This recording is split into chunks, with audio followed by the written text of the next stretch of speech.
Ya. Allá. Ok. Entonces, como tenemos tan poco tiempo y hay muchas cosas importantes que ver, ¿y qué pasa con el resto? ¿Se asustaron? ¿Se fueron? Están en descanso. ¿Todavía? Están en operación, hermano. Se fueron de operación. Ah, bueno, pues Están si se fueron a trabajar y el Señor los llevó, Gracias, hermano. maravilloso. Se están colocando el guante. Venga, regálenme un pedacito por aquí.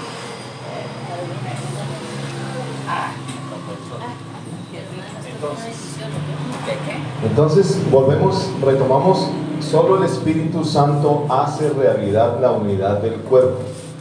Muchos miembros, un cuerpo. Y eso es lo que estamos viendo ahí en 1 Corintios 12, del 11 al 13. Aquí hay algo muy importante que enfatizar. Esto quiere decir, lo que estamos viendo, que en el cuerpo de Cristo no hay falsos conversos. No hay quien diga ser creyente sin serlo y pueda también decir, es que yo soy parte del cuerpo de Cristo. Porque si leemos Romanos 8:9, ¿qué dice Romanos 8:9? De pronto, no todas las citas las vamos a leer para ir avanzando un poco más rápido, pero algunas sí vale la pena que nos detengamos un segundito. Y aquí Romanos 8:9 está hablando precisamente de esa base, ese fundamento. Y dice, mas vosotros no vivís según la carne, sino según el Espíritu, si es que el Espíritu de Dios mora en vosotros. Y si alguno no tiene el Espíritu de Cristo, ¿qué pasa? No es de Él, y si no es de Él, por lo tanto no es del cuerpo. Solo los que tienen el Espíritu de Dios son del cuerpo, son hijos de Dios, son salvos. Y si tienen el Espíritu, entonces ya recibieron el don, ya tienen el don, ya tienen la capacidad. Con el Espíritu, desde su conversión, llega esa capacidad. El Espíritu Santo, ojo, en su plenitud, el Espíritu en su plenitud habita en cada uno. Colosenses 2:9 dice, y vosotros estáis completos en Él. Y la única forma de ser completos es que el Espíritu Santo venga, habite. Porque cuando dijimos hace un momento, el Señor mismo lo dijo, Él no da el Espíritu por medida. Él lo que da, lo da completo, para satisfacción plena, para ejercicio pleno. Dios no se manifiesta por partes, Él quiere llenura. Y así lo hace desde el principio. Juan 7:37 al 38, lo que estábamos hablando ahora. De su interior correrán. No es algo que usted finge, es algo que es real. Es algo que usted lo impulsa, es algo que usted no lo puede evitar. Usted puede resistirse lo que quiera, pero si el Espíritu es el que lo llama, usted va. Usted actúa porque es vida, porque es plenitud de vida. Es así de sencillo. En el Espíritu en el cuerpo no hay falta de vida. Hay suficiente vida. Hay vida completa, vida plena, vida en abundancia. Notemos, todos los miembros, si el Espíritu es el que da los dones, entonces todos los miembros tienen todo lo que necesitan. No hay ausencias, no hay carencias, no hay vacíos. Si yo no sé, si yo no entiendo, el problema no está en el Espíritu, el problema no está en lo que Dios hizo, el problema está en mí. Hay algo que me falta entender, me falta ver, me falta reconocer, pero no es porque no exista, porque no esté, sí está, sí lo tengo, a excepción de que yo no sea salvo, a excepción de que yo no tenga el Espíritu. Y si no tengo el Espíritu es porque no he nacido de nuevo, y si no he nacido de nuevo no soy parte del cuerpo de Cristo, pero si soy nacido de nuevo, soy parte, soy miembro activo. Y si aquí los que estamos somos miembros del cuerpo de Cristo, pues entonces tiene todo lo que necesita. No hay excusa. No es que yo no sé, no es que yo no puedo, no es que no tengo tiempo, no es. El Señor se va a manifestar. ¿Cuántos años lleva usted de ser creyente, de ser salvo? ¿Ha sido consciente de que desde que nació de nuevo tiene el Espíritu y tiene el don y tiene todo lo que necesita? Si no, empiece a darse cuenta desde hoy.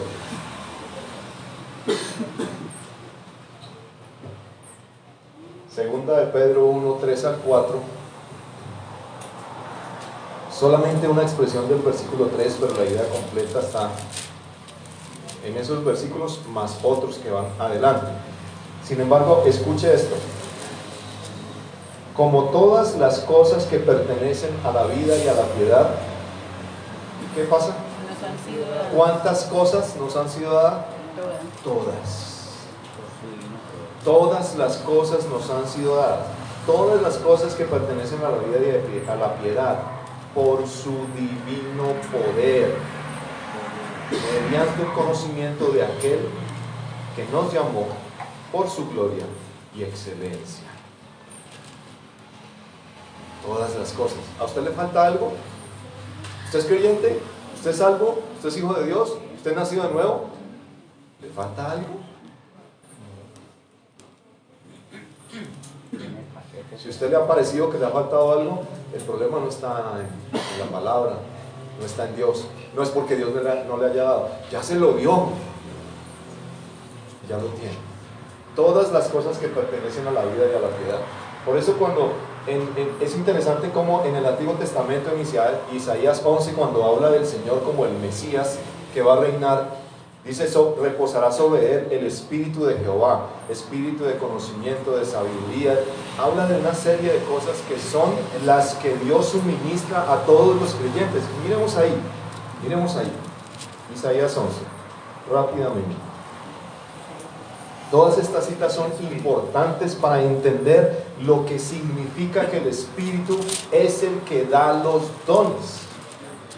Miren, Isaías 11 dice: y reposará sobre él el Espíritu de Jehová, espíritu de sabiduría y de inteligencia, espíritu de consejo y de poder, espíritu de conocimiento y de temor de Jehová, para una vida santa, para una vida de obediencia, para una vida de servicio, para una vida conforme al pensamiento de Dios. Usted ya recibió el Espíritu Santo si el Espíritu mora en usted, como dice Pablo en Romanos 8:9. Si es que el Espíritu mora en vosotros, y si mora en vosotros, entonces ¿le falta algo? Lo tiene todo a su disposición. Si usted no lo conoce, lo puede preguntar. Si usted no lo tiene, lo puede pedir para que sea real en usted. Pero que lo tiene, ya lo tiene. Ya le ha sido concedido, ya le ha sido suministrado. No hay tal de que es que no, yo no sé, yo no puedo, no, más tarde no, es que no existe para Dios. Moisés le puso todas las trabas a Dios y Dios le puso todas las soluciones. ¿Y qué terminó pasando? Moisés fue. ¿Cuántos Moisés hay aquí entre nosotros? No, Señor, es que yo no sé hablar. No, Señor, es que manda otro. No, es usted. Es personal. Es porque yo se lo estoy diciendo. Es porque yo soy el que lo estoy enviando. Cuando Dios escogió a Gedeón, Gedeón era el más cobarde, el más miedoso. Él dice, el más pequeño, de la familia más pobre. Pero Dios le dice: ve con esta tu fuerza, no te envío yo. ¿Y qué hizo Gedeón? Fue. Nadie resiste la voz de Dios, nadie. Si es Dios el que le habla, nadie la resiste. Absolutamente nadie.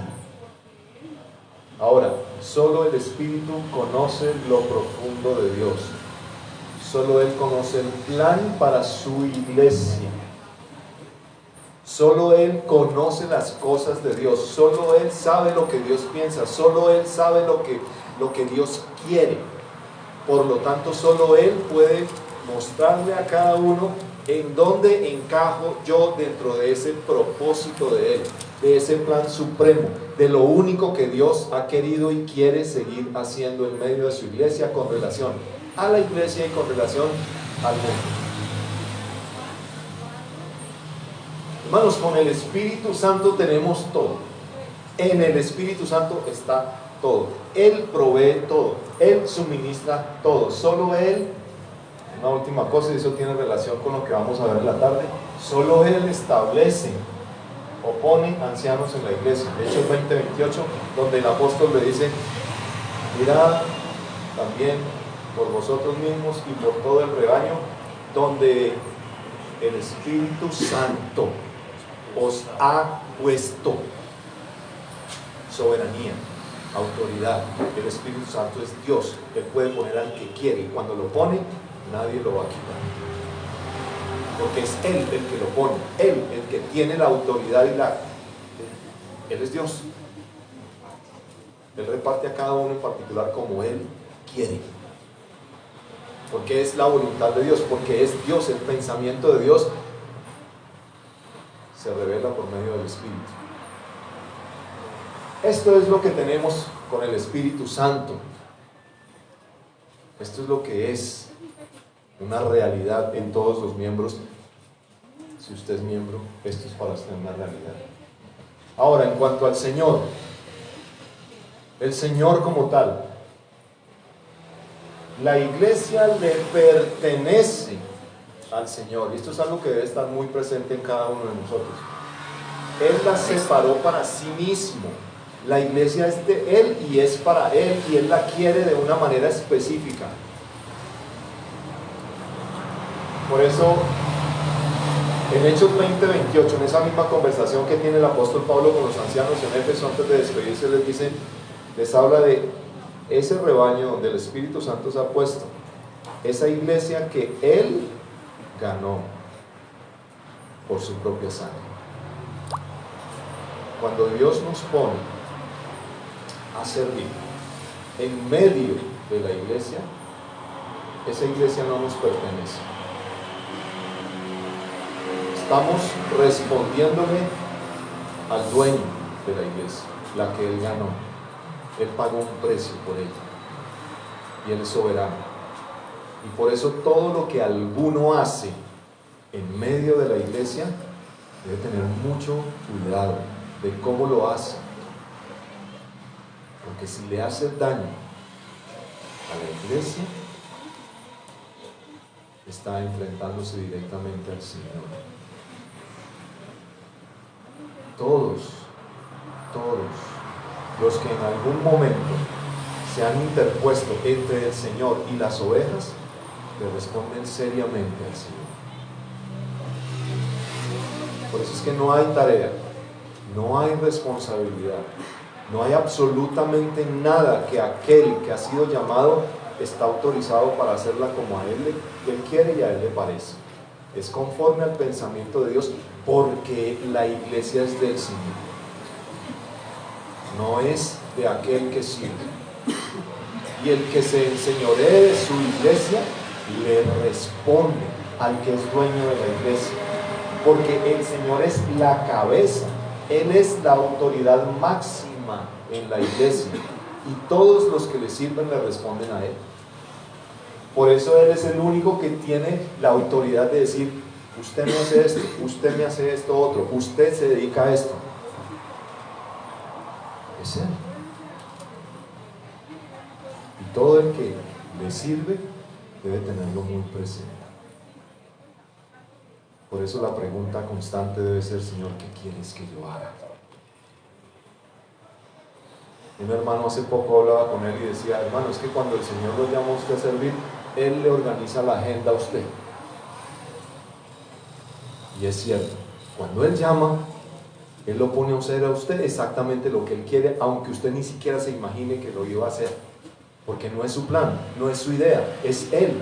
Él el que pone a otros hermanos a que vean, con Él, y usted con Él, y usted con Él, y usted aquí, y usted allá, porque Él es el Señor. No es donde a mí me parezca, a la hora que yo quiera, cuando yo tenga tiempo, es cuando Él diga. Además, porque Él es el único digno de admirar. Por eso, lo que se debe reflejar en el servicio, en medio de la iglesia, es la gloria del Señor, porque Él es la cabeza, Él es el que está por sobre todas las cosas. Él es a quien Dios ha puesto sobre ángeles, sobre principados, sobre potestades, y Él es la cabeza del cuerpo. Y el objetivo de Dios es que su iglesia refleje cada vez más el brillo, la gloria, la belleza y perfección del Hijo de Dios.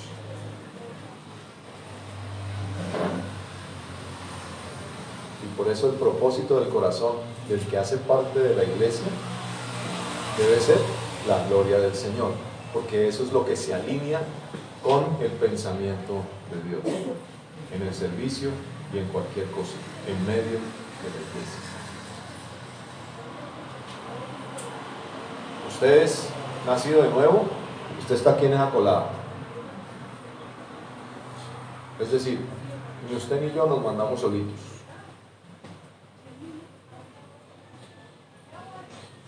Absolutamente no. Cada cosa que usted esté haciendo hoy debe haber sido primeramente direccionado por el Señor. Nosotros podemos decir si es que el Señor me mandó. El Señor permita que sea así. Que realmente estemos plenamente seguros, y lo podemos estar.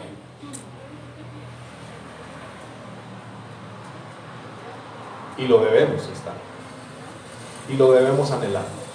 Señor, ¿realmente esto que yo estoy haciendo es algo que tú me mandaste a hacer? ¿O no? Es una pregunta que yo puedo y debo hacerle al Señor. Porque le respondo a Él. Que no vaya a pasar como el Señor mismo le dijo por medio del profeta Jeremías al pueblo de Israel: yo no los mandé, pero ellos corrían. Yo no les dije que lo hicieran, y ellos se fueron. Y ellos le estaban haciendo oír palabras al pueblo que yo no les dije. Terrible.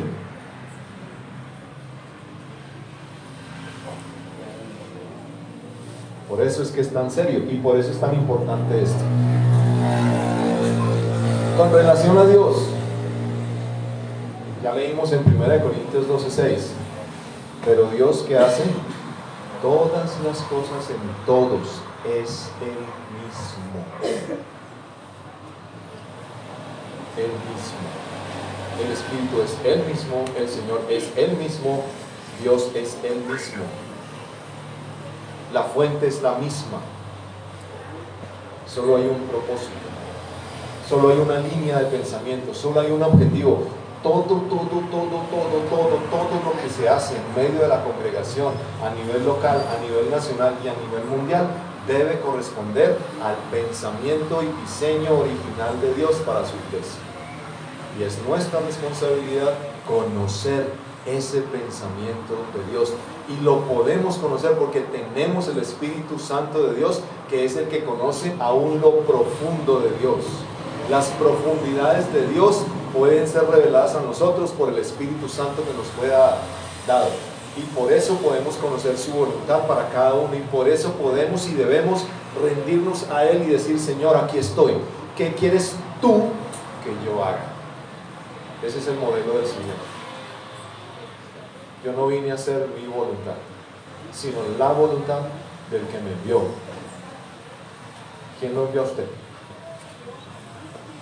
a hacer lo que está haciendo?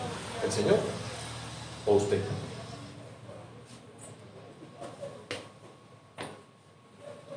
El propósito de Dios con su iglesia es manifestar su omnisciencia y sabiduría divinas por medio de la iglesia. Notemos ahí en Efesios capítulo 3, versículo 10, un momento.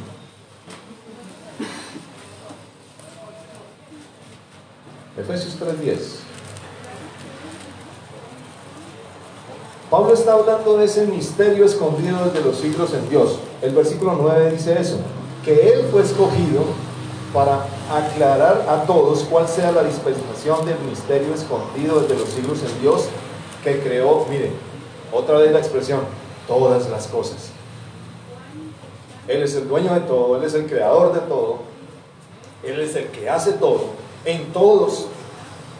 Dios creó todas las cosas para que la multiforme sabiduría de Dios sea ahora dada a conocer por medio de la iglesia a los principados y potestades en los lugares celestiales.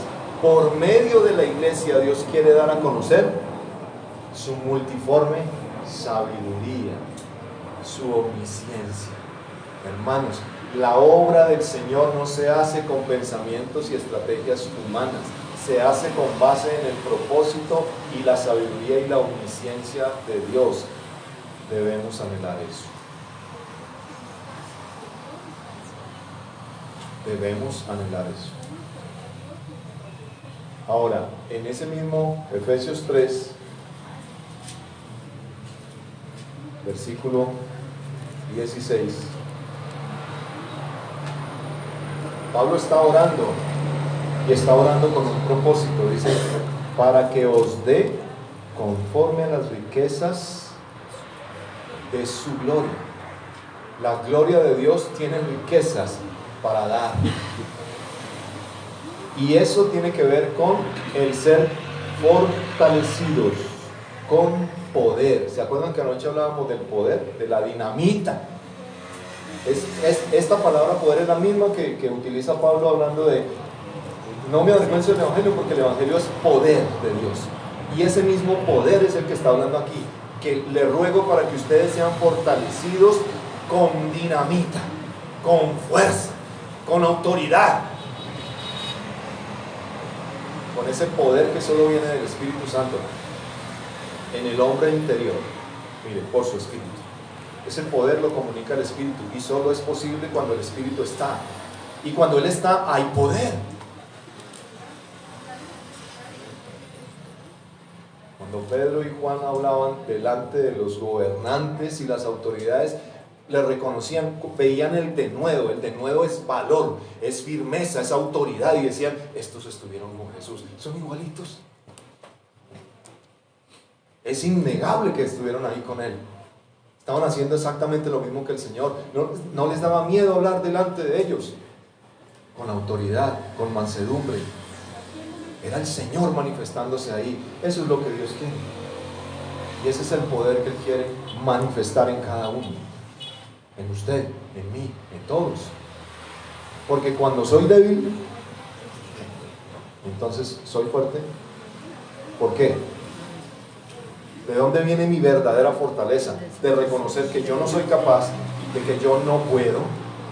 Pero ahí es donde el poder de Dios se perfecciona en mi debilidad. Entonces cuando soy débil, ahí soy fuerte. Porque ahí reposa sobre nosotros el poder de Dios. Ahí es donde Él se quiere glorificar. Cuando yo digo, Señor, yo no soy capaz, yo no puedo, pero tú sí, glorifícate tú. Y esa era la conciencia que tenía Pablo. Hermanos, el apóstol Pablo hablaba en esos términos. Y nosotros no le llegamos ni a los tobillos al apóstol Pablo. Y si el apóstol Pablo reconocía su propia debilidad para que Dios se glorificara en él, ¿cuánto más nosotros?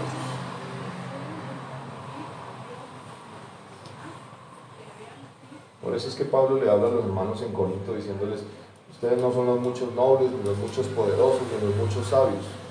No lo son. Bájense de esa nube.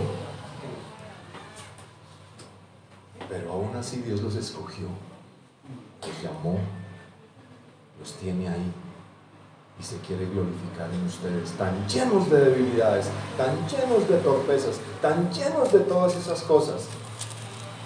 Pero Él se quiere glorificar justo ahí. Ahí es donde puede brillar su gloria. Ahí y solo ahí. Cuando hay alguien que saca pecho, yo sí, es que yo sí sirvo, es que yo sí hago, es que pobrecitos ellos que no hacen nada, vean.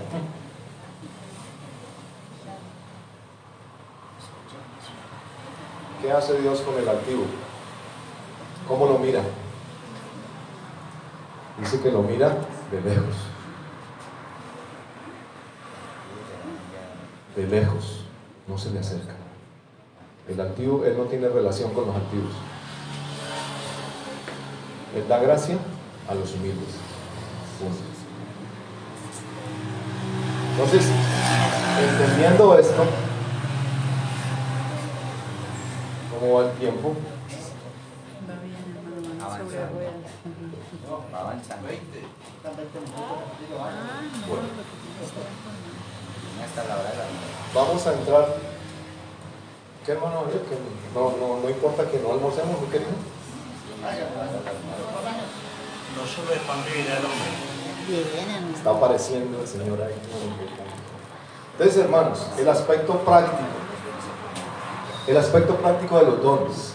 ¿Qué es un don? Un regalo. Nosotros ahora decíamos una serie de cosas y yo veía algunas caras y decía, ¿será? Todo eso que está escrito, ¿sí será? Vamos a ver la palabra, ¿qué dice? ¿Es como un regalo o es algo como que ahora sí, ¿qué hay que hacer? ¿A dónde hay que ir? Un regalo. Dígame a ver. Un regalo que hay que desempacar. Miremos. En cuanto a los dones, una primera cosa, esto es lo que nosotros vimos. Y recordemos que es una dotación de gracia cuyo propósito es edificar la iglesia. El don no es para jactancia propia, el don no es para que me vean, el don no es para que yo figure en medio de... No tiene que ver con eso. Primero, el don es la evidencia de la morada del Espíritu en el creyente. Si el Espíritu está, el don se manifiesta. 1 Corintios 12:7 dice, pero a cada uno, otra vez, le es dada la manifestación del Espíritu para provecho. El que esté el Espíritu ahí quiere decir que usted tiene la manifestación del Espíritu. Usted tiene al Espíritu y usted tiene algo. Pero note la expresión manifestación, algo que se ve, algo que se evidencia, algo que se nota, algo que no se puede ocultar, algo que sale a la luz, algo que es claro, algo que no se inventa ese hermano o esa hermana, no se lo inventa, está y se manifiesta, porque es el Espíritu el que lo hace, es el Espíritu el que se lo dio, y no se lo dio para que lo guarde en el bolsillo, es para que se vea. Entonces, el don es la evidencia de la morada del Espíritu en el creyente. Es decir, Espíritu, vida, vida, don, servicios, actividad. No hay otra cosa. Es la evidencia de que alguien ha venido a ser miembro del cuerpo de Cristo. Otra vez el mismo versículo. ¿Por qué? Porque dice... es la manifestación del Espíritu para provecho. No para que se aproveche, es para provecho, para que los demás se beneficien. O sea que cuando usted le da un don, usted es un siervo. Es alguien que sirve, es alguien que está pensando en el bien de los demás, es alguien que quiere el bien de sus hermanos, es alguien que quiere servir y bendecir a sus hermanos. Para eso es el don, para beneficiar, para hacer que el cuerpo funcione bien. Entonces, en ese orden de ideas, si la asamblea no está funcionando bien, ¿por qué será? Es que esos hermanos que están allá. Yo creo que lo que hay que preguntar es, ¿será que yo no estoy funcionando bien dentro del cuerpo? ¿Será que hay algo que yo no estoy haciendo como corresponde? Señor, muéstrame si el problema está en mí, para empezar a que las cosas cambien, mejoren. ¿Soy yo?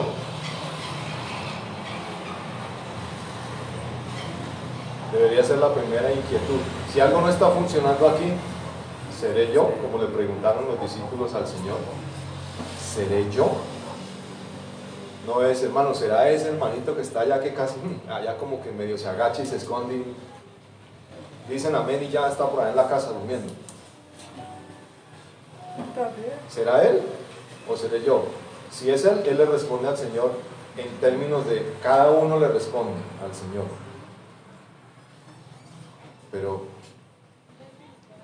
la evidencia de que he venido a ser miembro del cuerpo de Cristo es que me ha sido dada la manifestación del Espíritu para el beneficio de la congregación, de la iglesia local. El don es la manifestación de vida espiritual, la cual se manifiesta en la actividad constante y creciente.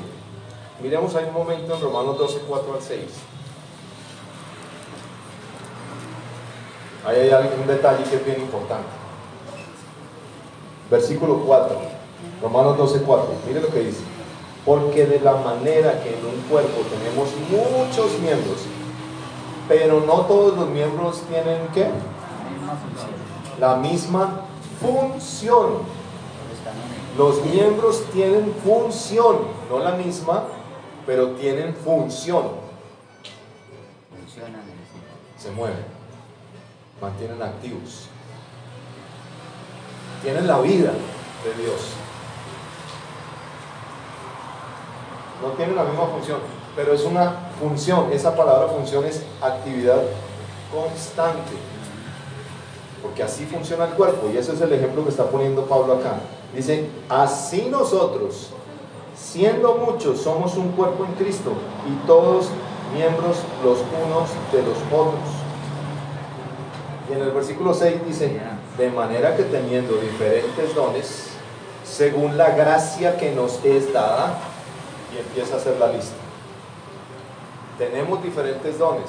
No es que un solo hermano tiene un montón de dones. Cada uno tiene una función dentro del cuerpo. Cada uno está llamado a trabajar en función del cuerpo. Tiene función. Y eso es algo que es constante. Imagínense usted qué parte de su cuerpo debe funcionar. Una pierna deja de funcionar.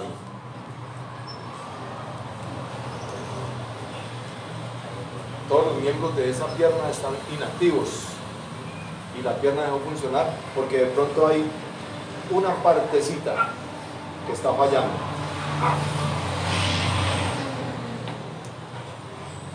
Entonces note que si una asamblea local tiene problemas, puede ser que el asunto está en algunos, en unos pocos, que ellos mismos deberían preguntarse, ¿seré yo?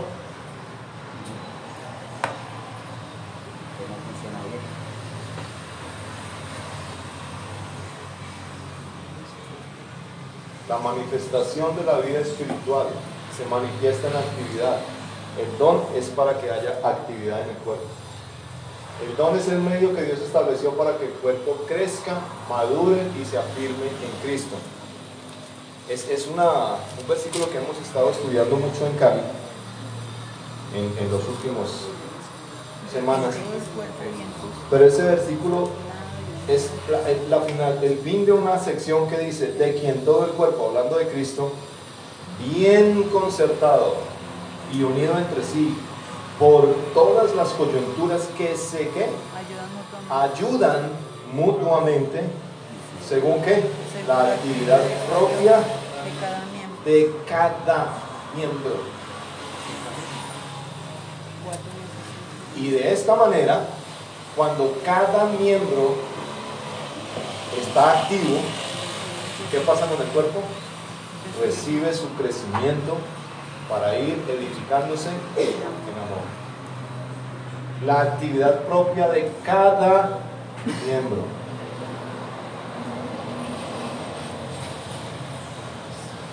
Las coyunturas se ayudan mutuamente, todos se ayudan, todos aportando, todos funcionando, todos dispuestos, todos activos, todos usados, todos.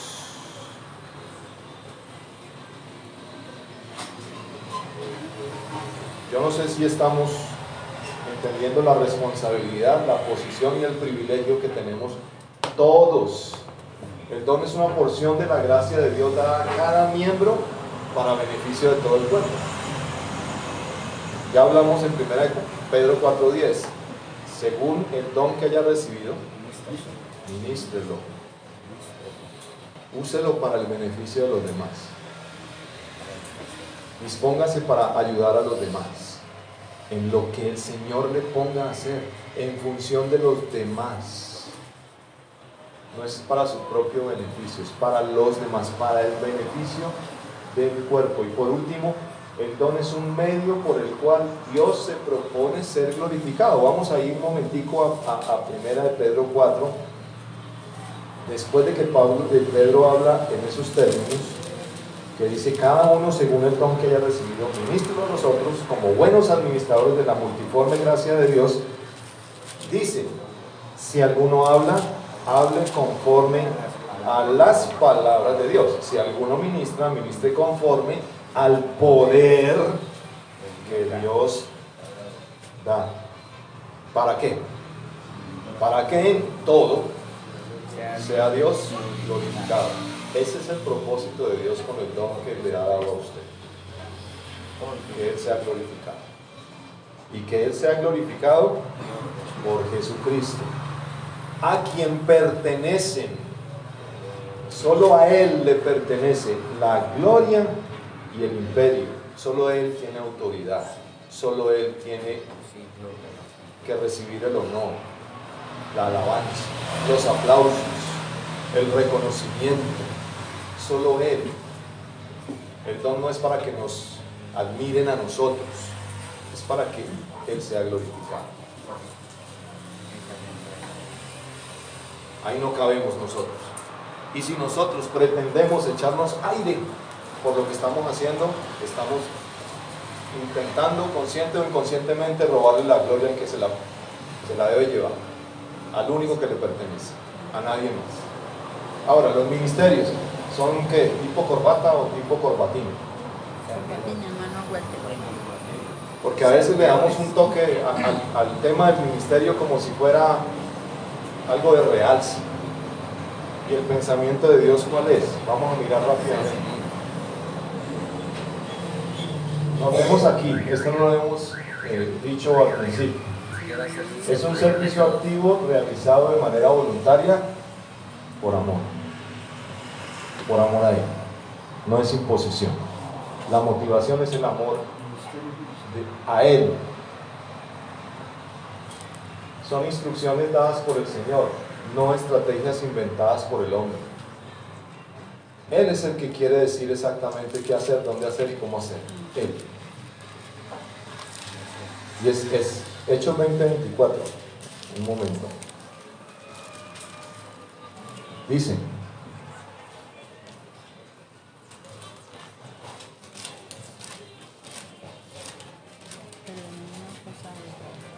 pero de ninguna cosa hago caso ni estimo preciosa mi vida para mí mismo, con tal, mira la visión del apóstol Pablo, con tal que acabe mi carrera con gozo y con tal que acabe y cumpla el ministerio que recibí del Señor.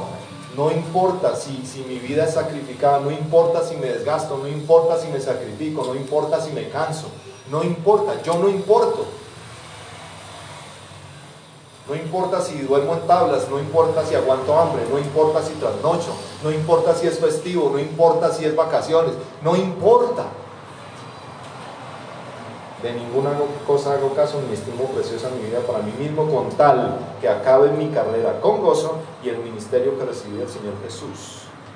Lo recibí, el Señor me lo dio y por eso lo hago. Y con tal que lo haga, que lo cumpla, no importo yo no importo.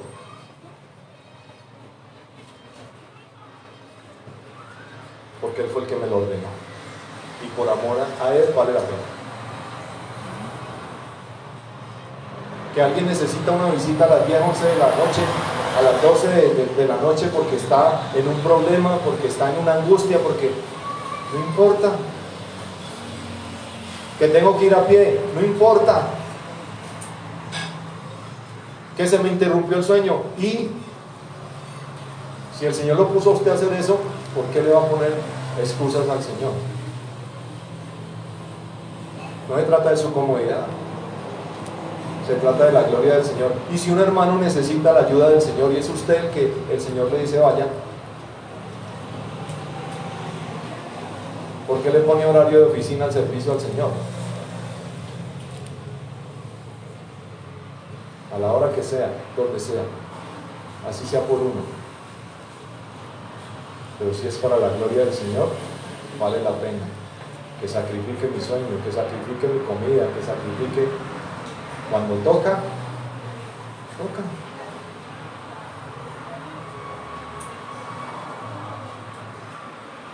Segunda de Corintios 4:1. Todas estas citas en las que estamos deteniendo vale la pena mirar, porque mire lo que dice: por lo cual, teniendo nosotros en este ministerio, según la misericordia que hemos recibido, no desmayamos. Note, el ministerio que Dios le dio a usted es por pura misericordia. Es una manifestación de la misericordia de Dios con usted. Nosotros no merecemos ser parte de esos miembros activos que le sirven al Señor. Y si lo recibimos es por pura misericordia, porque Él quiso manifestar gracia. Porque a pesar de mi pecado, a pesar de que yo lo ofendí, a pesar de que yo era un pecador que lo desafiaba constantemente, Él quiso llamarme y decir: sí, yo quiero que tú me sirvas, porque me quiero glorificar a través de ti, a pesar de lo que fuiste y a pesar de lo que eres. Por eso quiero que vengas, quiero que me escuches, quiero que estés conmigo, quiero que me sigas, quiero que aprendas de mí, quiero que me conozcas. Es por Él. Miren, si es el Señor, porque recordemos, los ministerios los da ¿quién? El Señor, el que tiene la autoridad, el que es el amo absoluto de la iglesia y de mi vida. Si es que el Espíritu de Dios mora en mí, si es que soy salvo. Y si lo soy, Él es mi Señor. Y no es una opción para el creyente, es una orden recibida directamente por el Señor para ser cumplida. ¿Se acuerdan del reclamo que Dios le hace al pueblo de Israel por medio del profeta Malaquías? Dentro de todas las cosas que le dice, si soy yo Señor, ¿dónde está mi honra? El hijo honra al padre, el buey conoce a su amo, a su Señor. Si soy yo Señor, ¿dónde está mi honra? Y la forma de honrar al Señor es ¿cómo? Haciendo caso. Por eso es que el apóstol Pablo le dice en Colosenses 4:17, le dice a Arquipo, bonito nombre para ponerle un hijo, Arquipo: mira que cumplas el ministerio que recibiste del Señor. Primero, el Señor te lo dio y le está diciendo: mira que cumplas.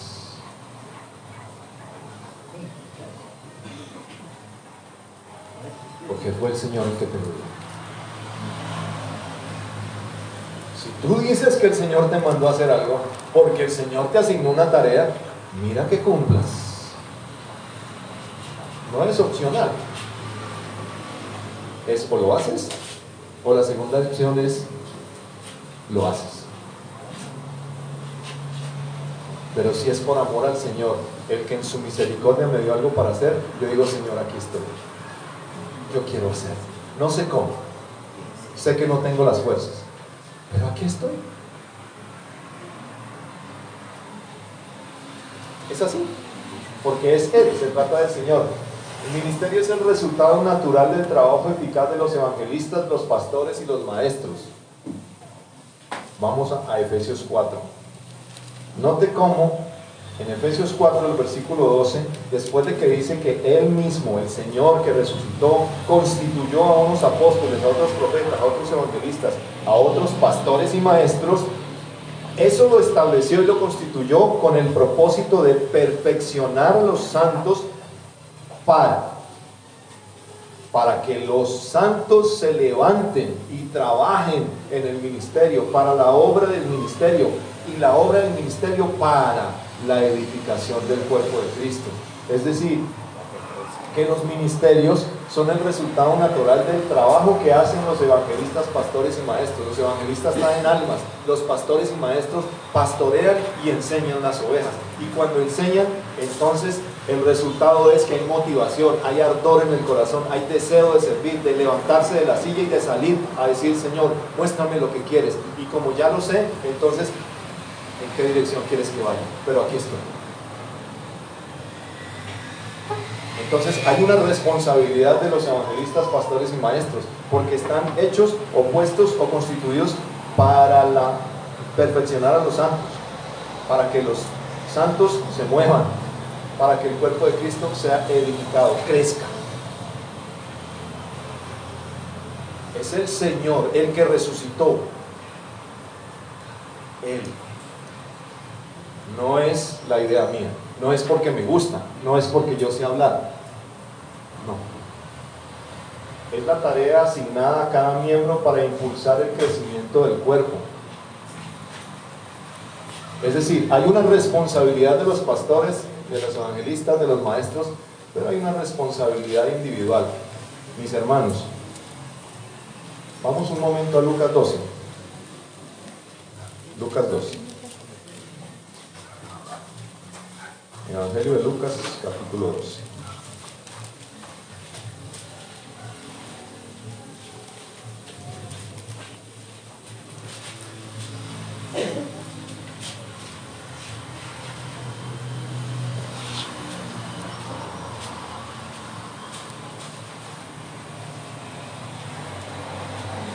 Ahí el Señor está hablando del siervo infiel, y al final el Señor dice: más el que sin conocerla, la voluntad de su Señor, hizo cosas dignas de azotes, será azotado poco.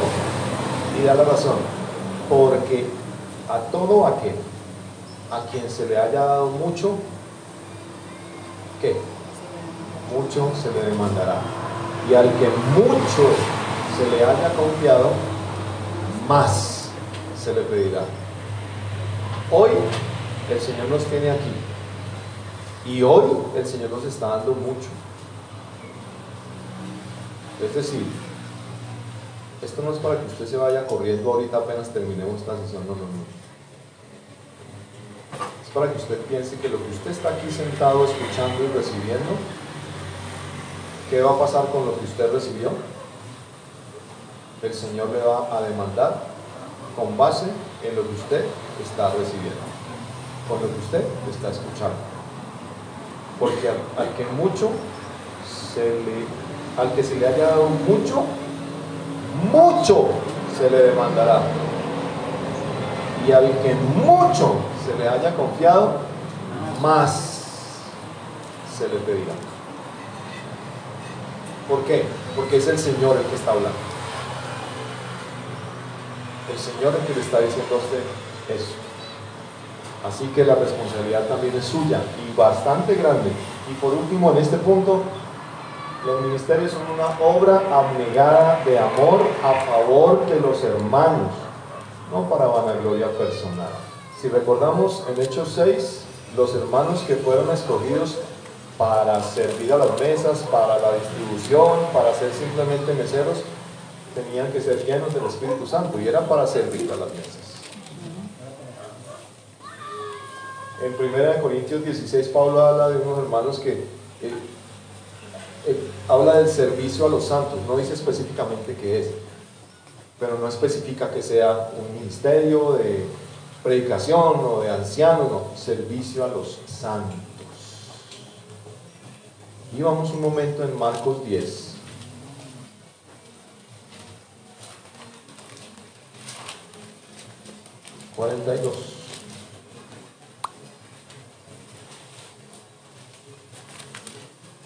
Después de que Santiago y Juan le dijeron: nosotros queremos uno a la derecha, otro a la izquierda, Señor. Y usted, allá, arriba. Sí, nosotros dos. El resto no importa, nosotros dos. Mas Jesús, llamándolos, les dijo: sabéis que los que son tenidos por gobernantes de las naciones se enseñorean de ellas. Esa es la característica de uno que es gobernante de una nación, no de uno que sirve en medio de la asamblea de la iglesia. Y sus grandes ejercen sobre ellas potestad. 43. Pero no será así entre vosotros, sino que el que quiera hacerse grande entre vosotros será vuestro servidor. Y el que de vosotros quiera ser el primero será siervo de todos. ¿Por qué? Porque el Hijo del Hombre no vino para ser servido, sino para servir y para dar su vida en rescate por muchos. Él es el modelo. ¿Hay alguno que quiere figurar? Baje. Como dijo alguien, baje para abajo, pero bien abajo, para que después el Señor lo suba para arriba. El Señor, no usted. No pretenda figurar, no pretenda hacerse notar, no. Busque seguir el modelo del Señor. Guarde silencio, espere en el Señor, descanse en el Señor. Él se va a encargar. Entonces, los ministerios no son tipo corbata, son tipo mesero, tipo siervo, tipo barrendero, tipo esclavo, tipo que no se hace notar, que no compite con nadie, que espera en el Señor, que descansa en el Señor. Porque cuando el Señor llamó a grandes hombres como David, ¿dónde estaba David? Detrás de las ovejas de su padre, donde nadie lo veía. Cuando llamó a Gedeón, ¿en qué momento lo llamó? Estaba escondido por allá sacudiendo trigo en el lagar. Solo donde Dios lo ve. Allá es donde el Señor llama y saca y usa y levanta. Ahora las operaciones, ya por último. Entonces como yo ya sé, como yo ya tengo el don, como yo ya sé qué tarea, entonces salgo a correr. Y miren a ver quién me alcanza. ¿O es al contrario? Espera un momentito. Espera. ¿Es tipo guante o cómo es? Miremos a ver. Con esto ya vamos cerrando. Porque ese olor del almuerzo ya está como... Ya veo a más de uno como queriendo levantarse de la silla. Ojalá sea para ir a servir, no para ir a comer al almuerzo. Para ir a servir el almuerzo. A servir el almuerzo también puede ser. Ir a servir el almuerzo. Las operaciones, el poder de Dios manifiesto y real en cada uno de los que son miembros del cuerpo de Cristo. Dios mismo haciendo su voluntad en y por medio del creyente. Miremos los versículos que apoyan esto. 1 Corintios 12:6, ya lo leímos y lo hemos repetido. Dios no solo da el poder para hacer la tarea, Él mismo la realiza por medio de nosotros. Dios es el que actúa, Dios es el que hace todas las cosas en todos. Dios hace todas las cosas en todos. Una operación o las operaciones son la capacidad o el poder para que se cumpla su propósito. Esa capacidad o ese poder es dado por Dios mismo. Ese fue el versículo que leímos en Efesios 3:20. El ser fortalecidos con poder en el hombre interior por su espíritu. Dios da su espíritu y el espíritu es el que da el poder, produce el poder, actúa con poder en cada uno. En cada uno. Esa operación es ser eficaz y eficiente en la obra del Señor. Ser eficaz y eficiente se debe únicamente al poder de Dios que impulsa al creyente a hacerlo. Ustedes, miremos ahí en Efesios 1:19. Para que un ministerio sea eficiente, sea eficaz. Eficiente y eficaz no son la misma cosa. Pero eficaz es lograr el resultado, eficaz es lograr el objetivo, es hacer lo que Dios me puso a hacer. Y para ser eficaz, mire lo que dice Efesios 1:19. Pablo está haciendo una oración, la primera oración de la carta de los Efesios. Y él está diciendo que él ruega para que Dios les abra los ojos, para que sepan acerca de la esperanza y de las riquezas de la gloria de su herencia, pero también dice en el 19, para que sepan cuál es la supereminente grandeza de su poder para con nosotros los que creemos, según la operación del poder de su fuerza. ¿Se acuerdan que hablábamos? Usted párese frente a un río caudaloso y entre allí a ver qué pasa. ¿Usted controla la situación o es el río que lo controla a usted? El poder de Dios es así.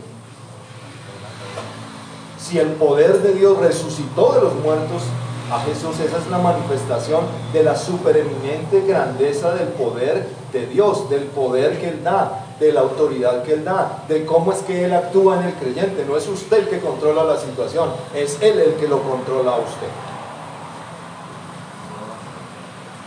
Esa es la clase de poder de la que habla la Biblia.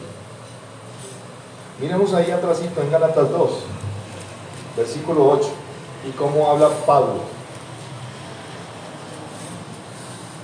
Cuando Pablo está explicando lo que Dios hizo en él y cómo lo llamó Dios y lo que pasó en el principio de su ministerio, hablando del evangelio que Pablo predica, en el versículo 8 dice, pues el que ¿qué? Actuó en Pedro para el apostolado de la circuncisión, actuó también en mí para con los gentiles. ¿Sí nota cómo Pablo le da el crédito a Dios? Es por el poder suyo, Él es el que hace. Hermanos, el Señor mismo, eso fue lo que el Señor quiso decir cuando Él aquí en la tierra dijo, yo no hago las obras, mi Padre que mora en mí, Él hace las obras. Eso mostraba una absoluta y perfecta dependencia de Dios. Eso mostraba cómo Él no estaba en función de robarse la gloria de su Padre, siendo Él el Hijo, siendo Dios y merecedor de toda la gloria, la alabanza. Él decía, el Padre que mora en mí, y no eran palabras, no eran fingidas, era realidad. Es el Padre que mora en mí, el que actúa a través de mí. Y Él lo dijo siendo hombre, porque Él fue perfectamente humano, y como humano dependió perfectamente de Dios, y le dio toda la gloria a Dios. Él, cuanto más nosotros. Por eso el apóstol Pablo dice, el que actúa en Pedro, actuó en mí.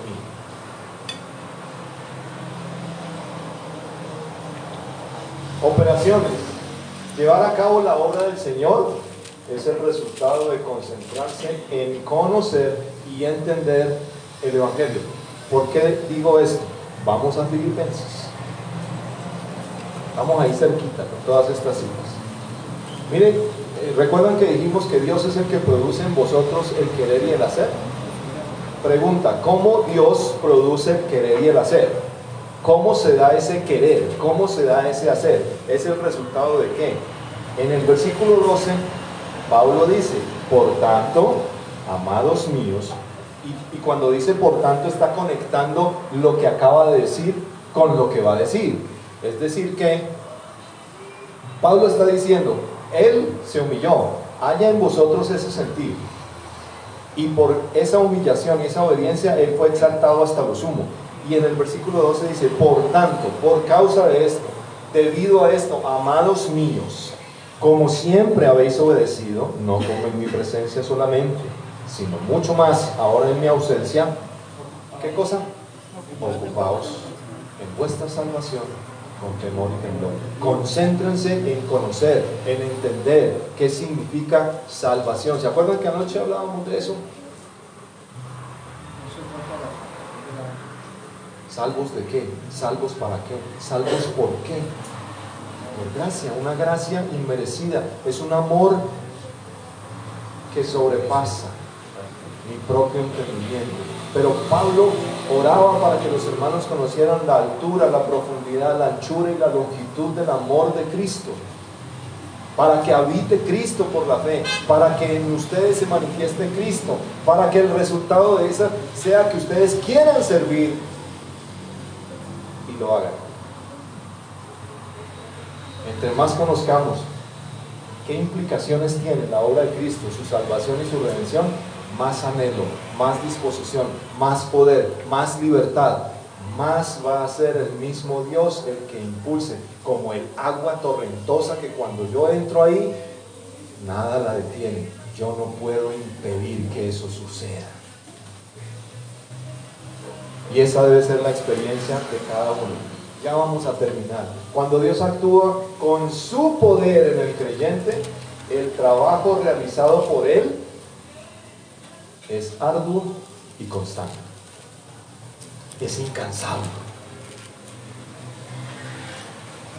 Vamos a 1 Corintios 15:10. Todas estas citas son importantes para entender esto. Mire lo que dice el apóstol, después de que el apóstol dice: yo soy el más pequeño, yo soy el más indigno, yo soy el que menos debería ser llamado apóstol porque yo perseguía la iglesia de Dios. Y en el versículo 10 de 1 Corintios 15 dice: pero por la gracia de Dios soy lo que soy. Y su gracia no ha sido en vano para conmigo. Antes he trabajado más que todos ellos. Pero no se queda ahí. Dice: pero no yo, sino la gracia de Dios conmigo. La gracia no es solo un regalo, la gracia es poder manifiesto, la gracia es suministro de energía, es anhelo y es capacidad para hacerlo. Es Dios el que se manifiesta, porque cuando yo soy consciente de que yo soy indigno de ser llamado siervo, de servir al Señor, entonces reconozco que solo Él puede hacer esa obra. Pero cuando eso se manifiesta, va a suceder en nosotros lo mismo, en el sentido de podemos trabajar más, porque estamos siendo impulsados por una fuerza que es imposible detenerla.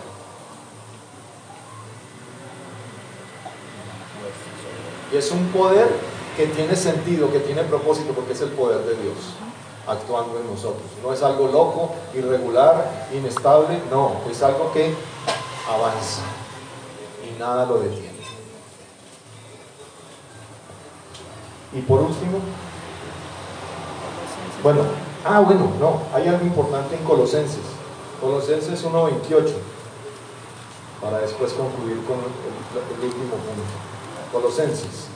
Note cómo el apóstol, cuando habla de la gloria del Señor y de que Cristo es la esperanza de gloria en el creyente, termina diciendo el capítulo 1.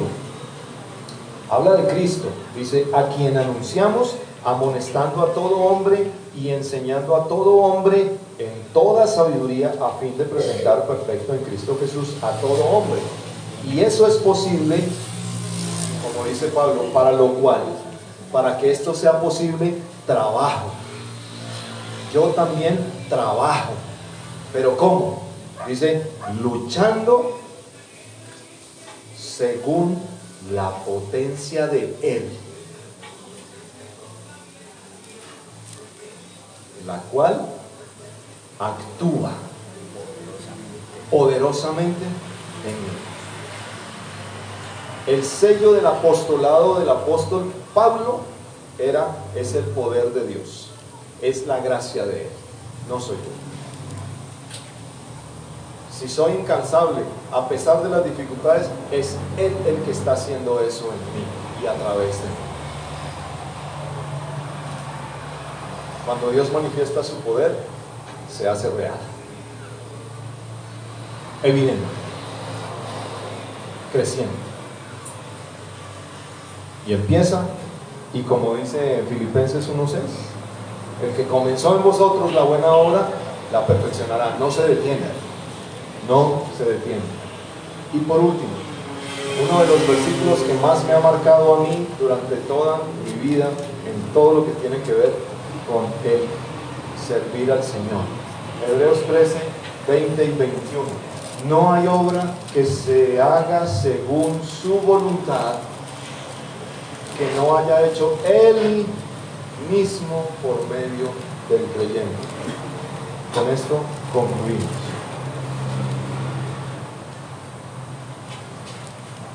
13, 20 y 21. Y el Dios de paz, que resucitó de los muertos a nuestro Señor Jesucristo, el gran pastor de las ovejas por la sangre del pacto eterno, observe las palabras, os haga aptos. Y la aptitud es dada por el Espíritu Santo por medio del don, la capacidad para hacer algo, en toda obra buena, para que hagáis, actuar, servicio activo, para que hagáis su voluntad. ¿Cómo? Según su inteligencia, sus fuerzas, lo que usted aprendió cuando estaba en el mundo, haciendo Él en vosotros lo que es agradable delante de Él, y lo hace por Jesucristo, al cual sea la gloria por los siglos de los siglos. Amén. Si notamos que aquí está la Trinidad, la aptitud viene por el Espíritu Santo. Dios es el que hace las cosas y el Señor sigue siendo el Señor.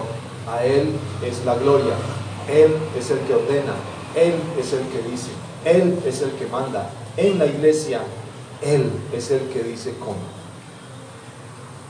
Y todos nosotros, nuestra parte es reconocer que es el Dios Trino el que tiene toda la autoridad, el único que puede mandar, el único que debemos depender para cualquier cosa que se haga en medio de nosotros.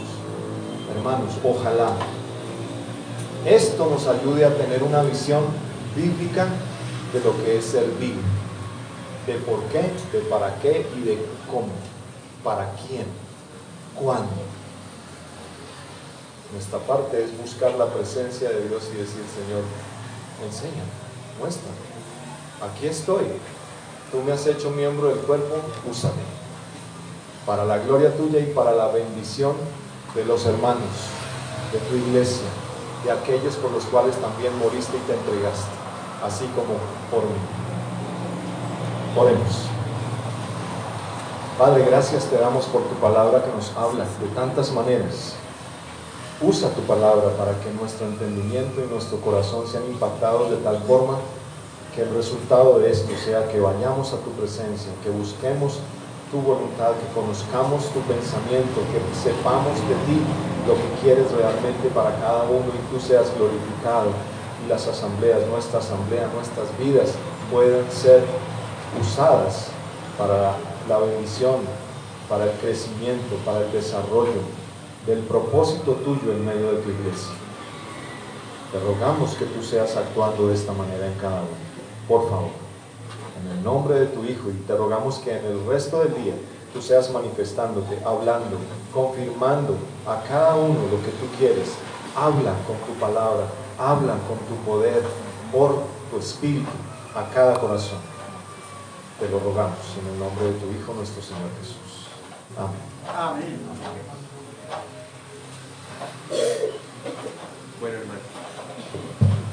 Bueno, hermanos, ahorita pues tenemos el tiempo de almuerzo. Les pedimos el favor de que vayamos haciendo fila y pues cada uno va diciendo qué es lo que quiere comer, si quiere bastante, si quiere poquito, si quiere más carne, si quiere menos carne, mentiras, pero sí van dando como qué es lo que quieren comer, ¿no? En cantidades. Pero antes de pasar, pues oremos para dar gracias por los alimentos. Señor, muchas gracias por este día, porque nos permites conocerte a ti y tenemos la palabra para saber cuál es tu voluntad y propósito para con cada uno de nosotros, Señor. Ahora que vamos a alimentarnos físicamente, te pedimos que seas dándonos fortaleza y nutriéndonos a través de estos alimentos, Señor, y que seas bendiciendo las hermanas y los hermanos que estuvieron involucrados en la preparación de ellos, Señor. Bendice el resto de tarde y el resto de actividad que tenemos, Señor. En Cristo Jesús, amén. Pueden ir pasando, hermanos. A la 1:30 retomamos con un tiempo de cantos.